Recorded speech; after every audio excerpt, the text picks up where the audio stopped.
ግምጃዬ ተወዳጇ ተናፋቂዋ እህታችን የምንወድሽ የምናክብርሽ ማለት ነው። እንኳን ተወለድሽ፣ ቀሪ ዘመርሽን ይባርክልን ብለናል። መልካም ልደት ብለናል ሁላችንም ማለት ነው። በደማቁ ነገር ነው የተከበረላት። ትላልቆች ዩቱበሮች ማንም የቀረ የለም ጋይስ።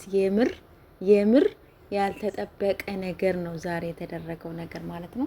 በጣም በጣም በጣም በጣም ደስ የሚል ነገር፣ በጣም ደስ የሚል አስባችሁታል። አብረሽ ራሱ እግዚአብሔርን እንዴት እንደገረመኝ ወይኔ አቤል እንዲሁም ደግሞ ፎፎ እንዲሁም ደግሞ ወይኔ ስሟ ሊጠፋብኝ ነው በእግዚአብሔር። በቃ ይለፈኝ። በቃ የቀረ የለም ጋይስ፣ የምሬን ነው የምላችሁ። ዩቲዩበር የተባለ ነገር የቀረ የለም።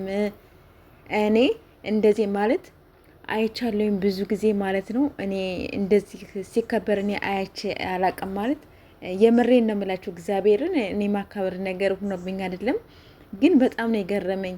እንዴ የጠረጴዛው ስፋት፣ የሰዎቹ ብዛቶች፣ እንዲሁም ትላልቆች ዩቲዩበሮች ያልተጠበቀ ነገር ነው የተደረገላት። እንግዲህ ቀሪ ዘመንሽን ይባርክልሽ ብያለሁኝ። ግምጃዬ የማያውቃት ሰው የለም ማለት ነው። ወይኔ ጉዴ! ይመችሽ አራዳ ልጅ።